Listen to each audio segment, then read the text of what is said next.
தேவ வார்த்தை ஐக்கியத்திற்கு நான் உங்களை வரவேற்கிறேன். நான் ஜெரல் சாண்டியாகோ. நீங்கள் கேட்டுக்கொண்டிருப்பது வாட்ச்மேன் ஜெப போதனைகள். ஜெபிக்கலாம். பிதாவை இயேசுவின் நாமத்தினால் வருகிறோம். பரலோக தேவனே, நீர் பெரியவர், சர்வ வல்லவர், வானத்தையும் பூமியும் உண்டாக்கினவர், எங்கள் பரம தகப்பன், எங்கள் நல்ல தேவன், எங்களை குறித்து நினைக்கிறவர், எங்களை ஆதரிக்கிறவர், எங்களை விசாரிக்கிறவர், எங்களை காண்கிற தேவன். பிதாவே, நீர் எங்களுக்கு உறுதுணையாக இருக்கிறபடியால் ஸ்தோத்திரம். எங்களை ஆசிர்வதிக்கிறபடியால் ஸ்தோத்திரம். எங்களுக்கு பக்க பலமாக நீர் இருக்கிறபடியால் ஸ்தோத்திரம்.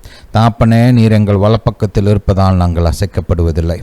பிதாவே, உம்மை துதிக்கிறோம், உமக்கு நன்றி செலுத்துகிறோம். இப்பொழுதும் தாப்பனே, நீர் எங்களோடு கூட பேச வேண்டுமா ஜெபிக்கிறோம். உம்முடைய விலையேறப்பெற்ற வார்த்தைகளை எங்களுக்கு போதிக்க வேண்டுமா ஜெபிக்கிறோம். உம்முடைய ஞானம், புத்தி, அறிவு, வெளிச்சத்தை எங்களுக்கு கொடுக்க வேண்டுமா ஜெபிக்கிறோம். பிதாவே, ஜெபம் செய்ய நீர் எங்களுக்கு கற்றுத்தர வேண்டுமா ஜெபிக்கிறோம். ஜெபிக்க, பரிந்துரை செய்ய, ஜாமக்காரராக செயல்பட எங்களுக்கு போதிக்க வேண்டுமா ஜெபிக்கிறோம். தாப்பனே, உம்மோடு கூட ஒரு ஆழமான ஐக்கியத்துக்குள் நாங்கள் வர எங்களுக்கு உதவி செய்ய வேண்டுமா ஜெபிக்கிறோம். தாப்பனே, உம்மோடு கூட ஒரு தனிப்பட்ட உறவை வளர்த்து கொள்ள நீர் எங்களுக்கு உதவி செய்ய வேண்டுமா ஜெபிக்கிறோம். பிதாவே, நீங்கள் அப்படியே செய்கிறபடியா ஸ்தோத்திரம். தாப்பனே, உம்முடைய பலத்த கரத்தை நீட்டி என்னுடைய சத்தத்தை கேட்டுக்கொண்டு இருக்கிற மக்களை குணமாக்க வேண்டுமா ஜெபிக்கிறேன். உம்முடைய குணமாக்கும் அபிஷேகம் எல்லாவித நோய்கள், வலி, வேதனைகளை நீக்கட்டும். தாப்பனே, உம்முடைய அபிஷேகம் நுகங்களை முறிக்கட்டும், கட்டுகளை அவிழ்க்கட்டும், சுமைகளை நீக்கட்டும். பிதாவே, நீர் எங்களோடு கூட இருக்கிறபடியால் ஸ்தோத்திரம்.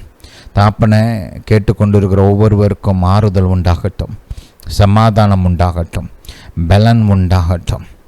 தாப்பனை, முன்னேறுவதற்கான பலன், ஜெயிப்பதற்கான பலன், மேற்கொள்வதற்கான பலன் உண்டாகட்டும், செழிப்பதற்கான பலன் உண்டாகட்டும். பிதாவே, ஒவ்வொருவரையும் கண்ணின் மணியைப் போல பாதுகாக்க வேண்டுமா ஜெபிக்கிறேன். இவர்கள் மீதும், இவர்கள் குடும்பத்தார் மீதும், இவர்களுக்கு உண்டான யாவற்றின் மீதும் உம்முடைய பரிபூர்ண பாதுகாப்பு இருக்கட்டும். தாப்பனே, போக்கையும் வரத்தையும் பாதுகாத்து கொள்ளுங்க. எல்லா தீமைக்கும் விலக்கி பாதுகாத்து கொள்ளுங்க. ஜீவனை பாதுகாத்து கொள்ளுங்க. தாப்பனே, இவர்களுக்கு எதிராக உருவாக்கப்படும் எல்லா ஆயுதங்களும் வாய்க்காமலே போவதாக. தாப்பனே, பலன் உண்டாகட்டும், ஆரோக்கியம் உண்டாகட்டும், நீடித்த ஆயுள் உண்டாகட்டும். பிதாவை, நீங்கள் அப்படியே செய்கிறபடியால் ஸ்தோத்திரம். எங்கள் ஜெபத்தை கேட்டு பதில் கொடுத்தபடியால் ஸ்தோத்திரம். பிதாவை, எங்கள் இந்திய தேசத்துக்காக வருகிறோம். தாப்பனே, எங்கள் தலைவர்களுக்காக, அரசாங்க அதிகாரிகளுக்காக, அரசாங்க ஊழியர்களுக்காக, பிரதானமான மக்களுக்காக வருகிறோம். தாப்பனே, இந்த தேசத்தை சரியான பாதையில் உம்முடைய ராஜ்யத்தின் திட்டத்திற்கு ஏற்ற வழியில் நடத்த, ஆளுகை செய்ய நீர் இவர்களுக்கு ஞானத்தையும், அறிவையும், புத்தியும், திறமையும், வெளிச்சத்தையும் கொடுக்க வேண்டுமா ஜெபிக்கிறோம். மற்ற தேசங்களோடு கூட ஒரு நல்ல உறவை வளர்த்து கொள்ள, சரியான விதத்தில் அவர்களை கையாள நீர் ஞானத்தையும் வெளிச்சத்தையும் கொடுக்க வேண்டுமா ஜெபிக்கிறோம். தாப்பனே, எங்கள் தலைவர்கள் எங்கள் தேசத்தின் மக்களுக்கு ஆசீர்வாதமாக இருக்கட்டும், நன்மை செய்கிறவர்களாக இருக்கட்டும், தீமையை தண்டிக்கிறவர்களாக, நன்மையை பாராட்டுகிறவர்களாக, நன்மையை ஊக்குவிக்கிறவர்களாக இருக்கட்டும். பிதாவே, எங்கள் தேசத்தில் துன்மார்க்கம் தண்டிக்கப்படட்டும், நீதி விளங்கட்டும், நேர்மை விளங்கட்டும். தாப்பனே, நீர் எங்கள் தேசத்தில் நீதியை நிலைநாட்ட வேண்டுமா ஜெபிக்கிறோம். Hallelujah to Jesus. Glory be to God. Blessed be your holy name. வானத்தையும் பூமியும் படைத்த நல்ல தகப்பன் நீர். பிதாவே, எங்கள் தேசத்திற்கு ஏற்ற காலத்தில் மழையை கொடுக்க வேண்டுமா ஜெபிக்கிறோம். முன்மாறியும் பின்மாறியும் கொடுக்க வேண்டுமா ஜெபிக்கிறோம். தாப்பனே, எங்கள் தேசத்தில் செழிப்பு உண்டாகட்டும், சுபிட்சம் உண்டாகட்டும். எங்கள் தேசத்தின் பொருளாதாரத்தை நீர் ஆசீர்வதிக்க வேண்டுமா ஜெபிக்கிறோம், பலப்படுத்த வேண்டுமா ஜெபிக்கிறோம். தாப்பனே, வேலைவாய்ப்புகளை உண்டாக்க வேண்டுமா ஜெபிக்கிறோம். நல்ல தொழில்கள், companies, industries, organisations, small scale, medium scale, large scale எங்களுக்கு நீர் கொடுக்க வேண்டுமா ஜெபிக்கிறோம். தாப்பனே, உம்மால் எல்லாம் கூடும். நீரே வல்லவர், நீரே சர்வ வல்லவர், வானத்தையும் பூமியும் படைத்தவர். உம்மால் ஆகாத காரியம் ஒன்றுமில்லை. தாப்பனே, எங்கள் விவசாயிகளை ஆசீர்வதிக்க வேண்டுமா ஜெபிக்கிறோம். Hallelujah to Jesus. பிதாவே, உம்முடைய தயவும் உதவியும் எங்கள் விவசாயிகளுக்கு உண்டாகட்டும். விவசாயிகள் தற்கொலை செய்யாமல் நீர் தடுத்து நிறுத்த வேண்டுமா ஜெபிக்கிறோம். அவர்கள் வாழட்டும் தகப்பனே, செழிக்கட்டும். பிதாவே, நீங்கள் அப்படியே செய்கிறபடியால் ஸ்தோத்திரம். பிதாவே, அமெரிக்க தேசத்துக்காக வருகிறோம். அங்கே நடக்கிற தேர்தலுக்காக வருகிறோம். தாப்பரே, உம்முடைய மன விருப்பத்தின்படி, உம்முடைய சித்தத்தின்படி நல்ல அதிபர், செனட்டர்ஸ், காங்கிரஸ்மென், கவர்னர்ஸை கொடுக்க வேண்டுமா ஜெபிக்கிறோம். தாப்பனே, உமக்கு பயந்து உம்முடைய சித்தத்தை செய்யக்கூடிய நல்ல திறமையான மக்களை கொடுக்க வேண்டுமா ஜெபிக்கிறோம். பிதாவை, நீர் தெரிந்து கொண்ட மக்களுக்கு விரோதமான எல்லா ஆயுதங்களும் வாய்க்காமலே போகட்டும். இயேசுவின் நாமத்தினாலே கர்த்தர் தெரிந்து கொண்ட ஜனத்திற்கு விரோதமான எல்லா பிசாசின் கிரியைகளையும் கட்டுகிறோம். இயேசுவின் நாமத்தினாலே கர்த்தர் தெரிந்து கொண்ட ஜனத்திற்கு விரோதமான எல்லா ஆயுதங்களும் வாய்க்காமலே போவதாக. தாப்பனே, நீர் தெரிந்து கொண்ட அதிபருக்கு விரோதமான எல்லா துன்மார்க்கமான கூட்டணிகளும் அவமாகி போவதாக. அவர்களுடைய முயற்சிகள் அவமாகி போவதாக. தாப்பனே, உம்முடைய நல்ல கரம் நீர் தெரிந்து கொண்ட மக்கள் மீது இருக்கட்டும். உம்முடைய தயவும் உதவியும் அவர்களுக்கு உண்டாகட்டும். மாபெரும் வெற்றிகளை கொடுக்க வேண்டுமா ஜெபிக்கிறோம். யாரும் நிராகரிக்க முடியாத, இல்லை என்று சொல்ல முடியாத அளவுக்கு மகத்துவமான வெற்றிகளை கொடுக்க வேண்டுமா ஜெபிக்கிறோம். தாப்பனே, இந்த எலெக்ஷன்ஸை நீங்கள் முழுமையாக பொறுப்பெடுத்துக் கொள்ளுங்கள். எலெக்ஷன் சம்பந்தப்பட்ட அஃபிஷியல்ஸ், வேலை பார்க்குற ஆட்கள், பயன்படுத்தப்படுகிற கருவிகள், ஓட்டு எண்ணிக்கையின் அறிவிப்பு, ரிசல்ட்ஸ் அனௌன்ஸ்மெண்ட் எல்லாமே தாப்பனே நீங்கள் பொறுப்பெடுத்து நடத்த வேண்டுமா ஜெபிக்கிறோம். தாப்பனே, எல்லா விதமான மோசடிகள், எல்லா விதமான ஏமாற்று வேலைகளையும் நீர் தடுத்து நிறுத்த வேண்டுமா ஜெபிக்கிறோம், அகற்ற வேண்டுமா ஜெபிக்கிறோம். பிதாவே, நீர் எங்களுக்கு உதவி செய்கிறபடியால் ஸ்தோத்திரம். உம்முடைய மகிமையான உதவிக்காய் ஸ்தோத்திரம். பிதாவே, நீர் பெரியவர், உம்மால் ஆகாதது ஒன்றுமில்லை தாப்பனே. ஜீவிக்கிற தேவன் உன்னதர், என்றும் மனுஷரின் ராஜ்யங்களில் ஆளுகை செய்கிறார் என்பது இந்த தேர்தலின் மூலமாக வெளிப்படட்டும். பிதாவே, நீர் உன்னதர், நீர் பெரியவர், நீர் சர்வ வல்லவர். ஹல்லேலூயா டு ஜீசஸ். பிதாவே, நீர் ராஜாக்களை தள்ளி ராஜாக்களை ஏற்படுத்துகிற தேவன். பிதாவே, உம்மை துதிக்கிறோம், உமக்கு நன்றி செலுத்துகிறோம். Hallelujah to Jesus. Hallelujah to Jesus. Glory be to God. இயேசுவே நன்றி, இயேசுவே ஸ்தோத்திரம். பிதாவே, உம்மை துதிக்கிறோம். தாப்பனே, இஸ்ரவேல் தேசத்துக்காக வருகிறோம். தாப்பனே, இஸ்ரவேல் தேசத்தை நீர் ஆசீர்வதிக்க வேண்டுமா ஜெபிக்கிறோம். சமாதானமும் செழிப்பும் உண்டாகட்டும். தாப்பனே, உம்முடைய ஜனத்தின் மீது உம்முடைய நல்ல கரம் தங்கட்டும். நன்மை உண்டாகட்டும், செழிப்பு உண்டாகட்டும், பெருக்கம் உண்டாகட்டும். தாப்பனே, நீர் இஸ்ரவேல் தேசத்தை பலத்தால் இடைக்கட்ட வேண்டுமா ஜெபிக்கிறோம். தாப்பனே, இஸ்ரவேல் தேசத்தையும் அவர்கள் மக்களையும் அவர்களுடைய இராணுவங்களையும் நீர் கண்ணின் மணியைப் போல பாதுகாக்க வேண்டுமா ஜெபிக்கிறோம். தாப்பனே, இஸ்ரவேலின் சத்துருக்களுக்கு விரோதமாக நீர் உம்முடைய பலத்த கரத்தை நீட்ட வேண்டுமா ஜெபிக்கிறோம். இஸ்ரவேலின் சத்துருக்கள் அவர்கள் கண்களுக்கு முன்பாக முறியடிக்கப்படுவார்களாக. தாப்பனே, ஒரு வழியாய் வருகிறவர்கள் 7 வழியாய் திரும்ப ஓடட்டும். இஸ்ரவேலுக்கு விரோதமான எல்லா ஆயுதங்களும் வாய்க்காமலே போவதாக. தாப்பனே, நீர் பெரியவர், இஸ்ரவேலின் ஜெயபலமானவர், ஆபிரகாமின் தேவன், ஈசாக்கின் தேவன், யாக்கோபின் தேவன். தாப்பனே, இஸ்ரவேலுக்கு ஆபிரகாமுக்கு நீர் வாக்கு பண்ணின இரக்கங்களையும் யாக்கோபுக்கு நீர் வாக்கு பண்ணின உண்மையையும் நினைக்க வேண்டுமா ஜெபிக்கிறோம். தாப்பனே, உம்முடைய இரக்கங்களும் உம்முடைய உண்மையும் இஸ்ரவேல் மீது அமரட்டும்.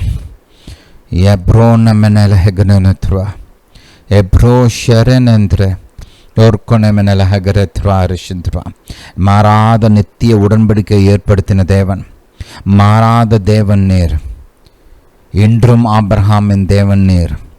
தாப்பனே, உம்முடைய ஜனத்திற்கு நீர் உதவி செய்ய வேண்டுமா ஜெபிக்கிறோம். உம்முடைய ஜனத்தை பாதுகாக்க வேண்டுமா ஜெபிக்கிறோம். எல்லா விதமான தாக்குதல்களுக்கும் இஸ்ரவேலை விலக்கி பாதுகாக்க வேண்டுமா ஜெபிக்கிறோம்.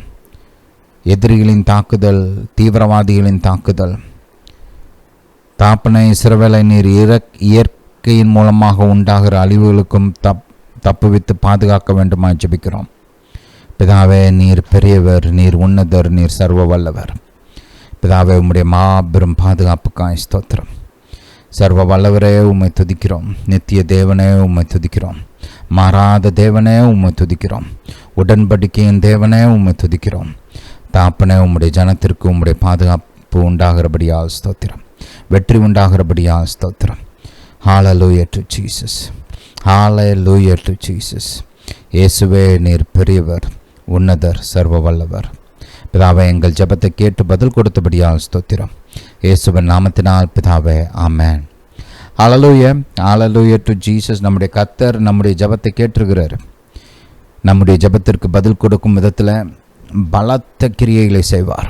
ஹல்லேலூயா, ஹல்லேலூயா டு ஜீசஸ். எப்பொழுதுமே ஜெபிக்கும்போது கர்த்தர் கேட்பார், பதில் கொடுப்பார் அப்படின்ற ஒரு எதிர்பார்ப்போடு ஜெபிக்க வேண்டும்.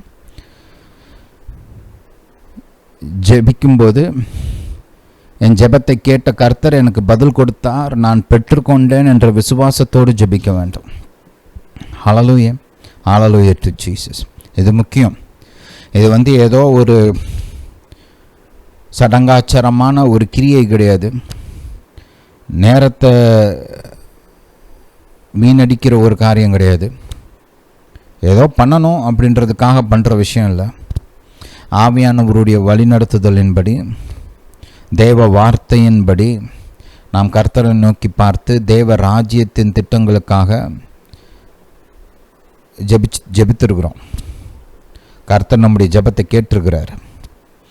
கர்த்தர் மகிமையான கிரியைகளை கட்டாயம் செய்வார். ஹல்லேலூயா, ஹல்லேலூயா டு ஜீசஸ். சரி, வாசிப்போம். யோவான் எழுதின சுவிசேஷம், யோவான் எழுதின சுவிசேஷம் 16ஆம் அதிகாரம் 20ஆம் வசனத்திலிருந்து 24ஆம் வசனம் வரைக்கும். மெய்யாகவே மெய்யாகவே நான் உங்களுக்கு சொல்லுகிறேன், நீங்கள் அழுது புலம்புவீர்கள், உலகமோ சந்தோஷப்படும். நீங்கள் துக்கப்படுவீர்கள், ஆனாலும் உங்கள் துக்கம் சந்தோஷமாக மாறும். ஸ்திரியானவளுக்கு பிரசவ காலம் வந்திருக்கும் போது அவள் துக்கம் அடைகிறாள். பிள்ளை பெற்றவுடனே ஒரு மனுஷன் உலகத்தில் பிறந்தான் என்கிற சந்தோஷத்தினால் அப்புறம் உபத்திரவத்தை நினையாள். அதுபோல நீங்களும் இப்பொழுது துக்கம் அடைந்திருக்கிறீர்கள். நான் மறுபடியும் உங்களை காண்பேன், அப்பொழுது உங்கள் இருதயம் சந்தோஷப்படும். உங்கள் சந்தோஷத்தை ஒருவனும் உங்களிடத்திலிருந்து எடுத்து போட மாட்டான். அந்த நாளிலே நீங்கள் என்னிடத்தில் ஒன்றும் கேட்க மாட்டீர்கள். மெய்யாகவே மெய்யாகவே நான் உங்களுக்கு சொல்லுகிறேன், நீங்கள் என் நாமத்தினாலே பிதாவினிடத்தில் கேட்டுக்கொள்வது எதுவோ அதை அவர் உங்களுக்கு தருவார். இதுவரைக்கும் நீங்கள் என் நாமத்தினாலே ஒன்றும் கேட்கவில்லை. என் நாமத்தினாலே கேளுங்கள், அப்பொழுது உங்கள் சந்தோஷம் நிறைவாயிருக்கும்படி பெற்றுக்கொள்வீர்கள். ஹல்லேலூயா, ஹல்லேலூயா டு ஜீசஸ். எத்தனை முறை பரிசுத்த ஆவியானவர் நம்முடைய சந்தோஷத்தை குறித்து இங்கே பேசுகிறார் என்பதை கவனியுங்கள். கர்த்தர் நம்முடைய சந்தோஷத்தை, மகிழ்ச்சியை, களிகூறுதலை விரும்புகிறார். நம்ம சந்தோஷமாக இருக்கணுன்றது கர்த்தருடைய ஆசை.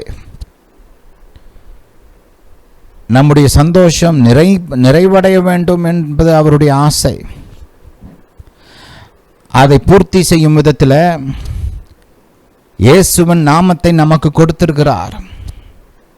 இயேசுடைய நாமம் நமக்கு கொடுக்கப்பட்டதற்கு ஒரு முக்கியமான நோக்கம் என்ன?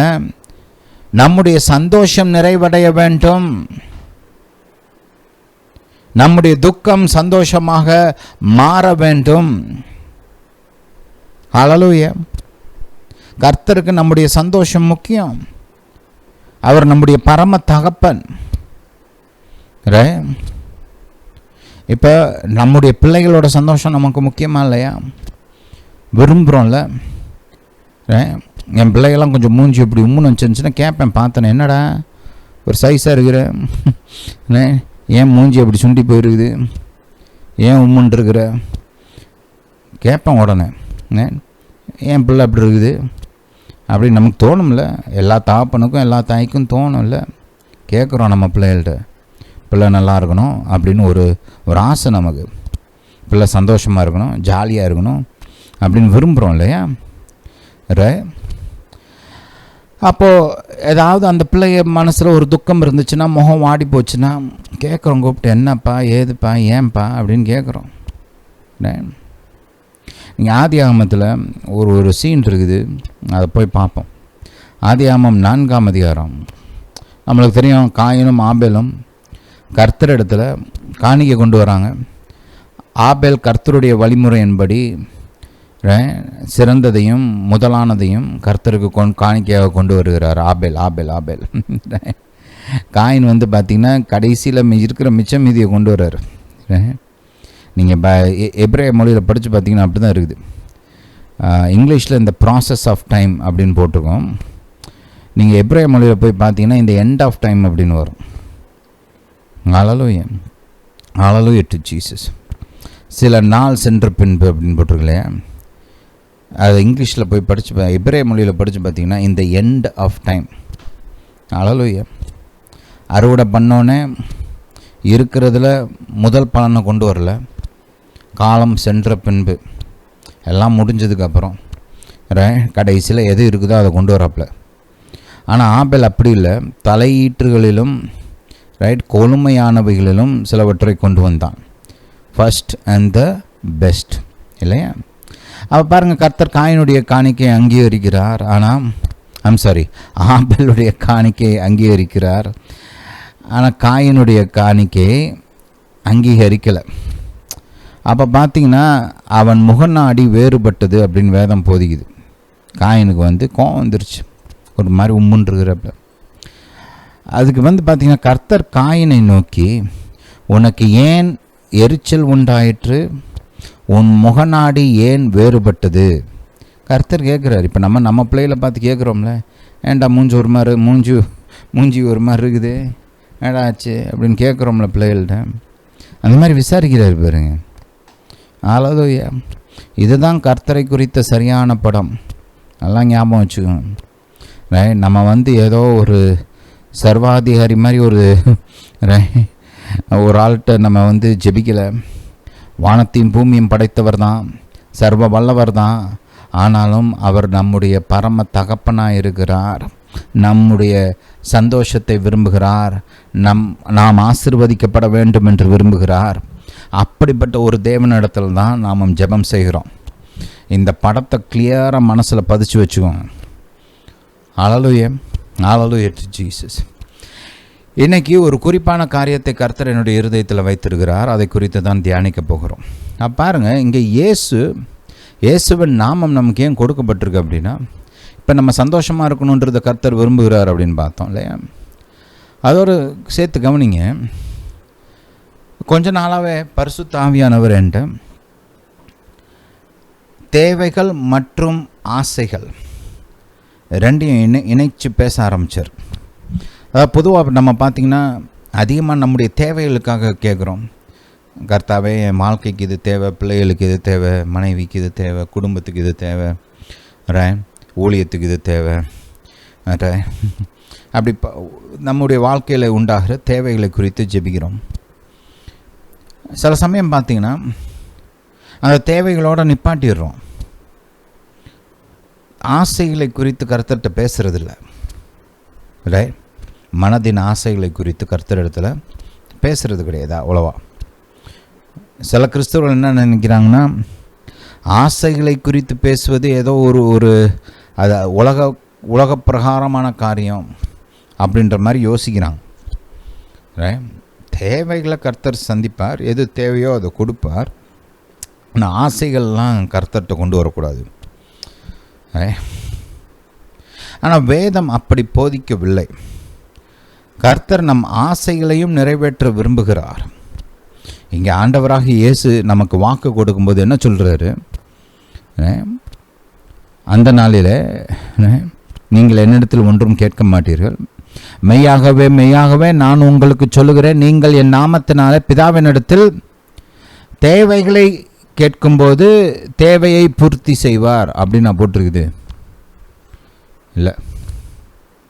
நீங்கள் என் நாமத்தினாலே பிதாவினிடத்தில் கேட்டுக்கொள்வது எதுவோ, வாட்ஸ்எவர் கேட்டுக்கொள்வது எதுவோ அதை அவர் உங்களுக்கு தருவார். ஆசைகளில் 2 விதம் இருக்கிறது. பாவ ஆசைகள் இருக்குது, தீமையான ஆசைகள் இருக்குது. அவைகளெல்லாம் ஜெபிக்கக்கூடாது. அந்த மாதிரி ஆசைகளை நாம் நிராகரிக்க வேண்டும். அந்த ஆசைகளுக்கு இடம் கொடுக்கக்கூடாது. ஆனால் நல்ல ஆசைகள் இருக்கிறது. வேத வார்த்தையின் எல்கைகளுக்கு உட்பட்ட ஆசைகள் இருக்கிறது. தேவ வார்த்தையில் போதிக்கப்படுகிற ஆசைகள் இருக்கிறது. கர்த்தர் நம்முடைய இருதயத்தில் வைக்கிற ஆசைகள் இருக்கிறது. இப்படி நல்ல ஆசைகளை நாம் தேவனிடத்தில் வெளிப்படுத்த வேண்டும். ஜெபத்தின் மூலமாக வெளிப்படுத்த வேண்டும். ஜெபத்தின் ஒரு டெஃபினிஷனே giving voice to your desires. அதாவது நம்முடைய இருதயத்தின் ஆசைகளை வெளிப்படுத்துகிற ஒரு கருவியாக ஜெபம் இருக்கிறது. ஜெபத்தின் ஒரு டெஃபினிஷன் அதுதான். உதாரணத்துக்கு பாருங்கள், மார்க் 11ஆம் அதிகாரம் போகலாம். மார்க் 11 24ஆம் வசனத்துக்கு கவனிங்க. 22லேருந்தே சும்மா வாசிப்போம், எல்லாம் நல்ல வசனங்கள் தான். அளவு இயேசு அவரை நோக்கி, தேவனிடத்தில் விசுவாசம் உள்ளவர்களாய் இருங்கள். எவனாகிலும் இந்த மலையை பார்த்து நீ பெயர்ந்து சமுத்திரத்திலே தள்ளுண்டு போ என்று சொல்லி தான் சொன்னபடியே நடக்கும் என்று தன் இருதயத்தில் சந்தேகப்படாமல் விசுவாசித்தால் அவன் சொன்னபடியே ஆகும் என்று மெய்யாகவே உங்களுக்கு சொல்லுகிறேன். இந்த வசனத்தில் கர்த்தர் நம்முடைய வார்த்தைகளை எப்படி விசுவாசத்தின் மூலமாக பயன்படுத்த வேண்டும், நமக்கு எதிராக இருக்கிற சூழ்நிலைகளுக்கு விரோதமாக எப்படி விசுவாசத்தினால் பேச வேண்டும் என்பதை குறித்து போதிக்கிறார் இல்லையா? ஹல்லேலூயா. இங்கே 24ஆம் வசனத்தில், ஆதலால் நீங்கள் ஜெபம் பண்ணும்போது எவைகளை கேட்டுக்கொள்கிறீர்களோ, தமிழில் கேட்டுக்கொள்கிறீர்களோ அப்படின்னு போட்டிருக்குது. இதே இது நீங்கள் கொஞ்சம் இங்கிலீஷ் பைபிள்லாம் எடுத்து படித்து பார்த்தீங்கன்னா இந்த விதமாக டிரான்ஸ்லேட் பண்ணியிருப்பாங்க. நான் அதை உங்களுக்கு வாசிக்கிறேன். 22ஆம் வசனம். Therefore I say unto you, what things soever you desire,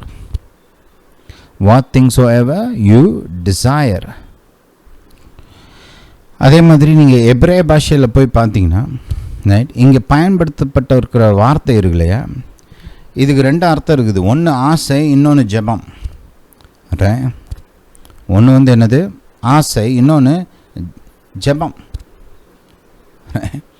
ஏன்னா இந்த பைபிளில் பல இடங்களில் இதே வார்த்தையை ஆசைன்னு மொழிபெயர்த்திருப்பாங்க, ஜெபம்னு மொழிபெயர்த்திருப்பாங்க. என்ன காமிக்குது?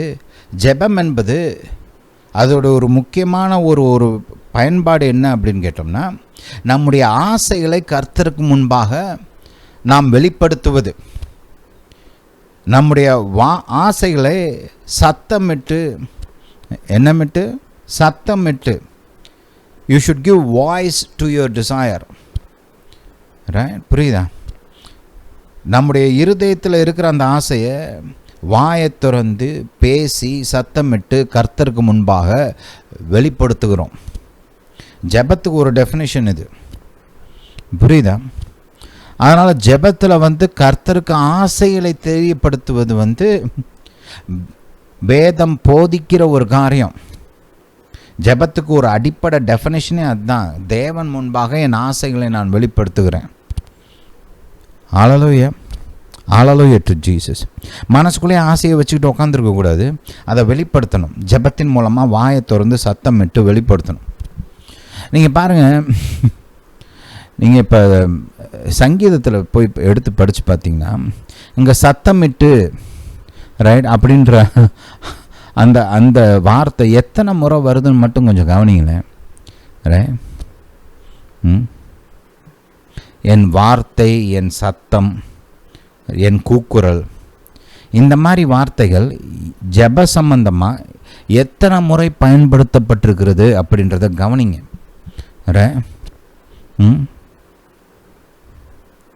ஒரு சின்ன ஒரு உதாரணம் மட்டும் நான் இங்கே உங்களுக்கு காமிச்சிட்டு வேறு மற்ற ஒரு சில எக்ஸாம்பிள்ஸ் உங்களுக்கு காண்பிக்க விரும்புகிறேன். இப்போ சங்கீதம் 5க்கு போனீங்கன்னா அங்கே இப்படி போட்டிருக்குது. முதல் வசனத்தில் இருந்து வாசிப்போம். கர்த்தாவே, என் வார்த்தைகளுக்கு செவி கொடும், என் தியானத்தை கவனியும். என்ன செய்யணுமாம்? வார்த்தைகளுக்கு செவி கொடுக்க வேண்டுமாம். ஹல்லேலூயா. அடுத்து கவனிங்க, அடுத்த வசனம். நான் உம்மிடத்தில் விண்ணப்பம் பண்ணுவேன், என் ராஜாவே, என் தேவனே, என் வேண்டுதலின் சத்தத்தை கேட்டருளும். கர்த்தாவே, காலையிலே என் சத்தத்தை கேட்டருளுவீர். காலையிலே உமக்கு நேரே வந்து ஆயத்தமாகி காத்திருப்பேன். அப்போ ஜெபம்னா என்ன? இருதயத்தில் இருக்கிற ஆசையை தேவனுக்கு முன்பாக சத்தமிட்டு வெளிப்படுத்த வேண்டும். ஜெபத்துக்கு ஒரு நல்ல ப்ராப்பரான டெஃபினிஷன் இது மட்டும் டெஃபினிஷன் கிடையாது. ஏன்னா ஜெபத்தில் பல அம்சங்கள் இருக்குது. ரைட். ஆனால் ஜெபத்துக்கு ஒரு டெஃபினிஷன் என்னன்னு கேட்டிங்கன்னா, இந்த இருதயத்தில் இருக்கிற ஆசைகளை தேவனுக்கு முன்பாக சத்தமிட்டு ஜெபத்தின் மூலமாக வெளிப்படுத்த வேண்டும். ஹல்லேலூயா. நீங்கள் சங்கீதத்தை இனிமேல் வாசிக்கும்போது எங்கெல்லாம் பாருங்கள், இந்த ஜெபத்தை குறித்து பேசும்போது சத்தம், கூக்குரல், வார்த்தைகள் இதெல்லாம் பயன்படுத்தப்பட்டிருக்குது. இப்படிப்பட்ட வார்த்தைகள் பயன்படுத்தப்பட்டிருக்குதுன்றதை நோட்டீஸ் பண்ணி அண்டர்லைன் பண்ணி வச்சுக்கோங்க. இதெல்லாம் முக்கியம். அது ஒன்ஸ் ஒரு தடவை ஸ்டடி பண்ணிங்கன்னா அப்புறம் உங்கள் மைண்டு செட் ஆகிரும். ஓகே, ஜெபம்னா இப்படி தான் செய்யணும் அப்படின்றது ஒரு அந்த அறிவு உங்களுக்குள்ளே உறுதிப்பட்டுரும். அல்லையா? ஆசைகளை இருதயத்தில் வச்சு பூட்டி வைக்கக்கூடாது. அதை வாயை திறந்து கர்த்தருக்கு முன்பாக ஜெபத்தின் மூலமாக சத்தமிட்டு வெளிப்படுத்த வேண்டும். அல்லேலூயா. சரி, இன்றைக்கி ஒரு நல்ல உதாரணத்தை பார்க்க போகிறோம். நீங்கள் 2 சாமுவேல் இல்லையா, அங்கே பார்த்தீங்கன்னா 1 சாமுவேல் 2ஆம் அதிகாரம். ரைட். இங்கே நம்ம அன்னாள்ன்ற ஒரு பெண்ணை பார்க்குறோம். ரைட். இந்த பெண் ஆபிரகாமுடைய குமாரத்தி. ரைட். உடன்படிக்கையின் மகள், வாக்கு தத்தங்களை பெற்ற மகள். ஆனால் இவள் வாழ்க்கையில் பார்த்திங்கன்னா ஒரு குறை இருக்குது. நல்ல கணவன் இருக்கிறாரு, அன்பு கூறுகிற நல்ல அருமையான கணவன் இருக்கிறாரு, நல்லா கொஞ்சம் வசதி உள்ளவங்களாக தான் தெரிகிறாங்க. ஆனால் அவளுக்கு ஒரு குறை இருந்துச்சு, பிள்ளை இல்லை. இதில் பத்தாததுக்கு என்னென்னா, கணவனுக்கு இன்னொரு மனைவி இருந்தாலும் அவளுக்கு நிறைய பிள்ளைங்க இருக்கிறாங்க. அந்த புருஷன் இந்த பெண்ணை தான் அதிகமாக அன்பு கூறுகிறார். அதனால் அந்த 2ஆம் மனைவிக்கு கொஞ்சம் கோபம். அந்த கோவனால் என்ன பண்ணுறான், இவங்க என்றைக்கெல்லாம் இப்படி சந்தோஷமாக கர்த்தர் முன்பாக செலிப்ரேட் பண்ணுறதுக்கு வராங்களோ அப்போல்லாம் இந்த காரியத்தை குறித்து பேசி, இவளுக்கு பிள்ளை இல்லைன்றத காரியத்தை குறித்து பேசி மனசை நோகடிச்சு அழுக வைக்கிறா. வேணும்னே. ரைட். இது ஏதோ கோபத்தில் எப்பயோ ஒரு தடவை பண்ணதில்லை, வருஷம் வேணும்னே மெனக்கட்டு இவ மனசை நோகடிச்சு அழுக வைக்கிறான். அண்ணாளுக்கு அந்த பெண்மணியை எப்படி கையாளணும்னு தெரியல, எப்படி டீல் பண்ணுறதுனே உங்களுக்கு விளங்கலை. சும்மா அந்த அம்மா நோகடிச்சிச்சுன்னு இந்த அம்மாவும் அழுகுறாங்க. இதே பொழப்பாக இருக்குது வருஷம் பூரா. ரைட். ஒவ்வொரு வருஷமும் இதே வேலை தான். ரைட். அங்கே வருவாங்க, கர்த்தர் முன்னாடி சந்தோஷமாக இருக்கலாம் அப்படின்னு நினைக்கிறப்ப அவள் வீம்புக்குன்னே நோகடிப்பான், இந்த அம்மா அழுவாங்க, அப்புறம் சாப்பிட மாட்டாங்க, அப்புறம் புருஷன் போய் ஆறுதல் படுத்துவார். இதே ஒரு ட்ராமா ஒவ்வொரு வருஷமும் நடக்குது. ரைட். ஆனால் அண்ணாளுடைய சூழ்நிலை மட்டும் மாறவே இல்லை. என்ன மாறலை? அந்த பிரச்சனை மாறலை, அந்த சூழ்நிலை மாறலை. அவள் இருதயத்தில் ஒரு ஏக்கம் இருக்கிறது, ஆசை இருக்கிறது. ரைட். ஒரு வாஞ்சை இருக்கிறது, எனக்கு ஒரு பிள்ளை வேணும்னு விரும்புகிறா. ஆனால் அந்த விருப்பம் நிறைவேறலை. உடன்படிக்கையின் மகள் தான், வாக்கு தத்தங்களை பெற்றவள் தான், ஆபிரகாமின் குமாரத்தி தான். ஆனால் அந்த ஆசை நிறைவேறவில்லை. ஆபிரகாமுடைய ஆசீர்வாதத்தில் ஒரு பெரிய பங்கு என்னன்னு கேட்டேன்னா பிள்ளைகள். ஆனால் அந்த பிள்ளைகளை குறித்த அந்த ஆசீர்வாதம் இவ வாழ்க்கையில் நிறைவேறலை. கர்த்தருடைய சன்னிதானத்துக்கெல்லாம் வர்றா, துக்கப்படுறா, அழுகிறா, மனவேதனைப்படுறா. ஆனால் சூழ்நிலை மாறலை. சூழ்நிலை எப்போ மாறுச்சு தெரியுமா? கவனிங்க, 10ஆம் வசனத்தை கவனிங்க. அவள் போய் மனங்கசந்து மிகவும் அழுது கர்த்தரை நோக்கி விண்ணப்பம் பண்ணி.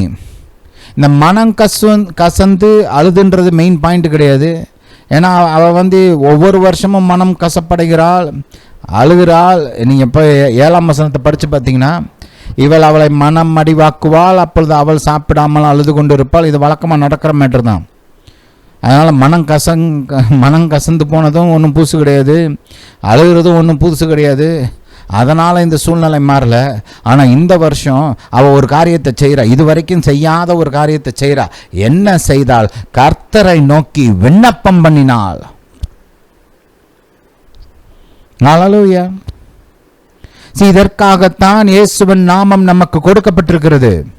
தேவனுக்கு முன்பாக இயேசுவின் நாமத்தினால் நாம் வரும்போது நம்முடைய மனதின் ஆசைகளை கர்த்தருக்கு முன்பாக வெளிப்படுத்தக்கூடிய அந்த ஸ்லாக்கியத்தை பெற்றிருக்கிறோம். அவர் முன்னாடி போய் எனக்கு இது வேணும், இதை நான் வாஞ்சிக்கிறேன், இதை நான் ஆசைப்படுறேன், இந்த நன்மை எனக்கு வேணும் அப்படின்னு நான் கர்த்தருக்கு முன்பாக அறிவிக்கும் போது, அதை வாஞ்சித்து கேட்கும் போது கர்த்தர் அந்த ஜெபத்திற்கு பதில் கொடுக்கிறார். புரியுதா?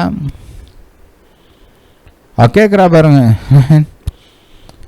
அப்போ ஒரு பொருத்தனை பண்ணி எனக்கு ஒரு ஆண் பிள்ளை வேணும் அப்படின்னு கேட்குறா.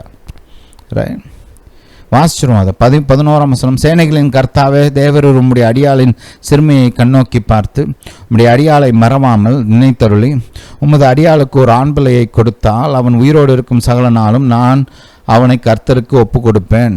அவன் தலையின் மேல் சவரக்கண் கத்தி படுவதில்லை என்று ஒரு பொருத்தனை பண்ணினாள். ரைட், ஹல்லேலூயா.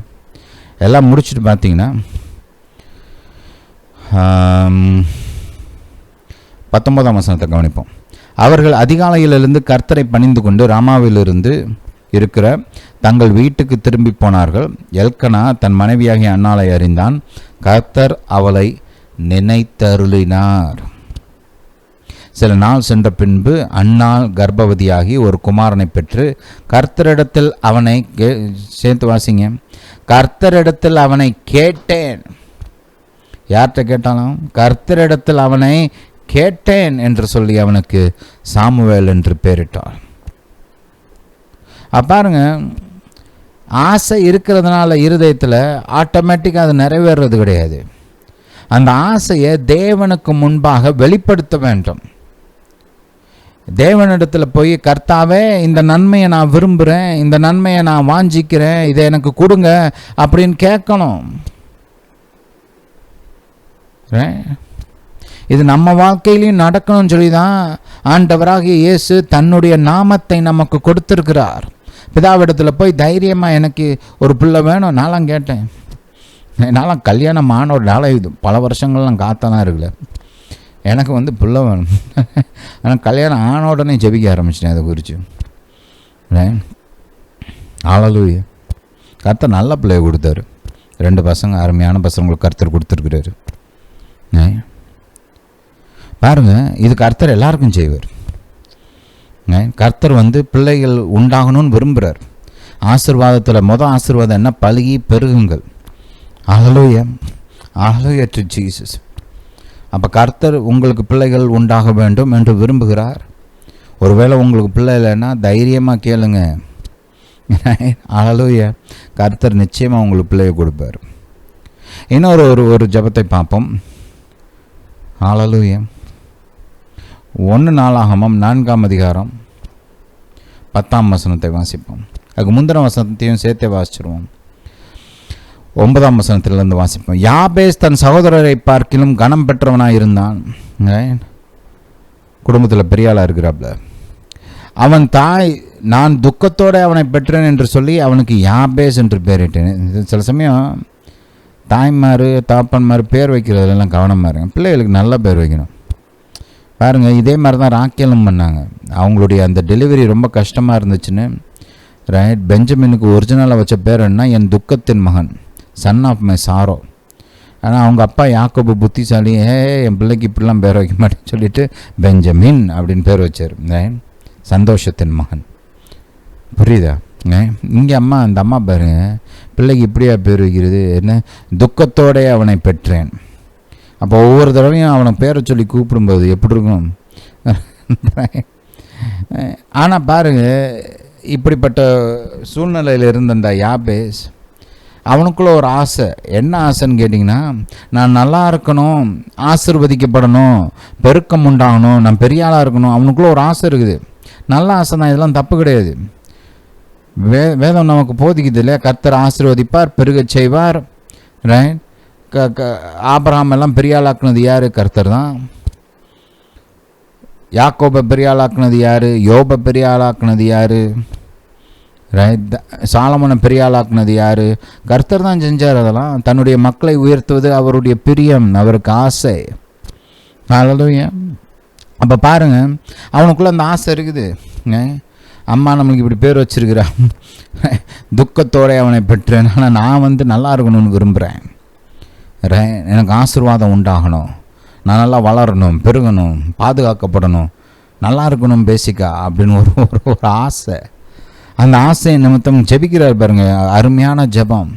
10ஆம் வசனத்தை கவனிங்க. யாபேஸ் இஸ்ரவேலின் தேவனை நோக்கி, தேவரீர் என்னை ஆசீர்வதித்து என் எல்லையை பெரிதாக்கி உமது கரம் என்னோடு இருந்து தீங்கு என்னை துக்கப்படுத்தாதபடிக்கு அதற்கு என்னை விலக்கி காத்தருளும் என்று வேண்டிக் கொண்டான்.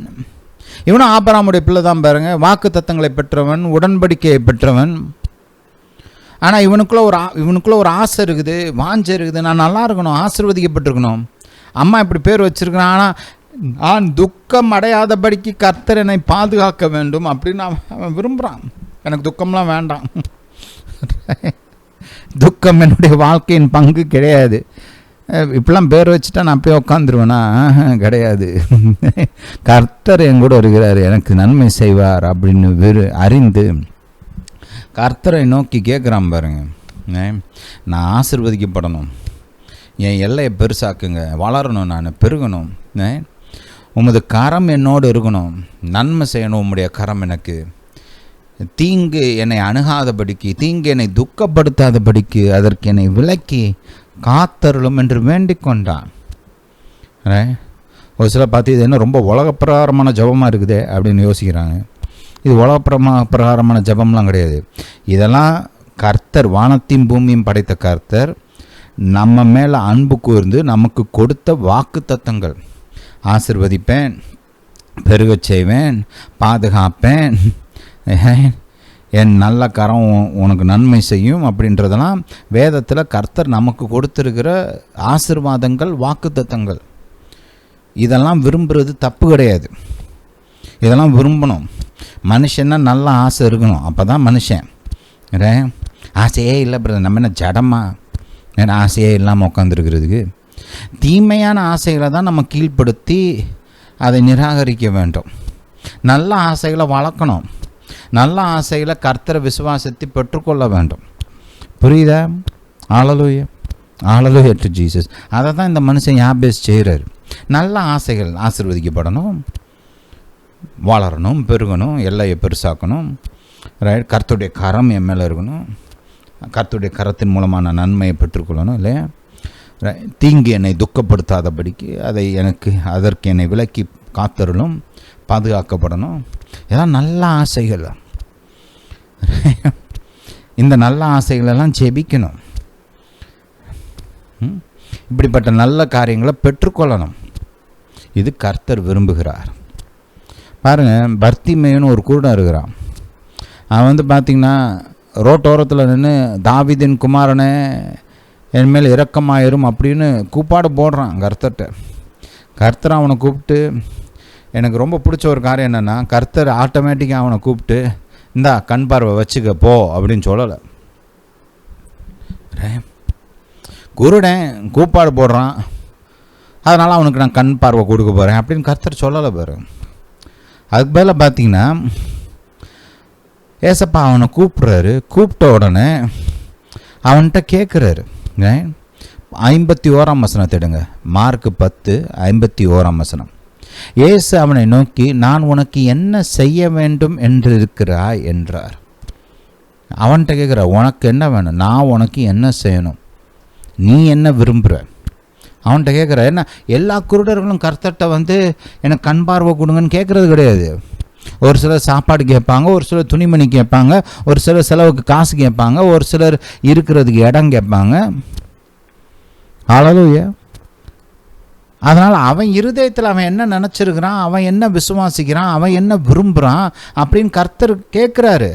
அவன் வாயால் அவன் வெளிப்படுத்தணும். அதை அவன் ஆசை, அவன் விசுவாசம் எல்லாத்தையும் அவன் வாயை திறந்து அவன் வெளிப்படுத்தி கேட்க வேண்டும் என்று விரும்பினார். கேட்குறாரு, அருமையா, உனக்கு என்னப்பா வேணும், நான் என்ன செய்யணும் நீ நினைக்கிற? அதற்கு அந்த குருடன், ஆண்டவரே நான் பார்வையடைய வேண்டும் என்றான்.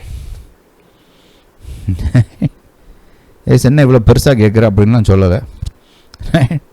சந்தோஷமாக அவனுக்கு செய்கிறாரு. ஏசு அவனை நோக்கி, நீ போகலாம், உன் விசுவாசம் உன்னை ரட்சித்தது, உன் விசுவாசம் உன்னை குணமாக்கினது என்றார். உடனே அவன் பார்வையடைந்து வழியிலே இயேசுவுக்கு பின் சென்றான்.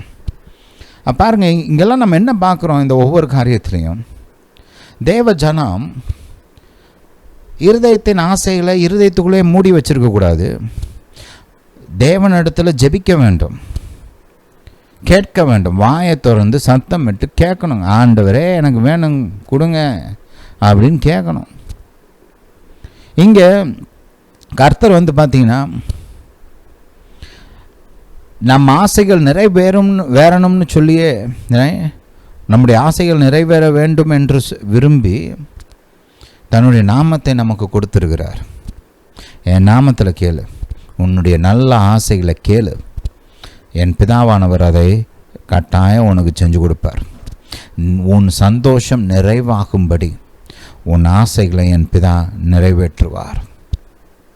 ஹல்லேலூயா, ஹல்லேலூயா டு ஜீசஸ்.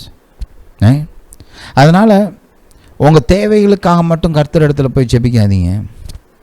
தேவைகளை கேளுங்க. கட்டாயமாக தேவைகள் நிறைவேறணும் இல்லையா? கர்த்தர் நமக்கு வாக்கு பண்ணியிருக்கிறார், நான் உன் தேவைகளை சந்திப்பேன் அப்படின்னு சொல்லியிருக்கிறார்.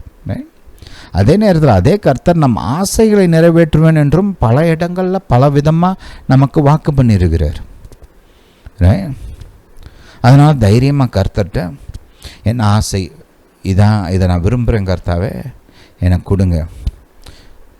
யாபேஸ் மாதிரி சங்கடமே படாமல் ஆசீர்வதிங்க, பாதுகாத்து கொள்ளுங்க, பெருக செய்யுங்க, எல்லையை பெருக்குங்க, எல்லையை விஸ்தாரப்படுத்துங்க, உங்களுடைய நல்ல கரம் என் மேலே இருக்கட்டும். அப்படியே பாருங்க, கொஞ்சம் கூட கூச்சமே இல்லாமல் அழகாக தெளிவாக கேட்குறாரு. கர்த்தர் அவனை பார்த்து, பேராசை பிடித்தவனே அப்படின்னு நான் சொன்னார். இல்லை, உலகத்துக்கு ஒத்த ஜபத்தை செய்கிறாய் அப்படின்னு நான் சொன்னார். அப்படின்னு சொல்லலை, நன்மையை கேட்குறான். கர்த்தர் வாக்கு பண்ணின காரியங்களை கேட்குறான். கர்த்தர் சொல்ல வச்சுக்கப்பா அப்படின்னு உடனே கொடுக்குறாரு. No restrictions, no objections. கேட்டான், கொடுத்தாரு அப்படின்னு போட்டிருக்கு பைபிளில். Hallelujah, hallelujah to Jesus. அதனால் தைரியமாக கர்த்தருக்கு முன்பாக உங்கள் தேவைகளுக்காகவும் ஜெபியுங்கள், உங்கள் ஆசைகளுக்காகவும் ஜெபியுங்கள். கர்த்தர் உங்கள் நல்ல ஆசைகளை பூர்த்தி செய்வார். ஹல்லேலூயா, ஹல்லேலூயா டு ஜீசஸ். ஏன்னா பாருங்கள், ஆசைகள், இருதயத்தின் ஆசைகள் நிறைவேறுவது ஜீவ விருட்சமாம். நீதிமொழிகள் அப்படியே போட்டிருக்கு, ட்ரீ ஆஃப் லைஃப். ஆசை நிறைவேறும்போது நமக்குள்ளே ஒரு ஜீவன் உண்டாகுது பாருங்கள், ஒரு சந்தோஷம். ரைட், ஜீவ விருட்சம் என்று வேதம் போதிக்குது. அதெல்லாம் நல்ல காரியம். இதெல்லாம் உங்களுக்கு நடக்கணும். இதான் கர்த்தர் விரும்புகிறார். ஹல்லேலூயா டு ஜீசஸ்.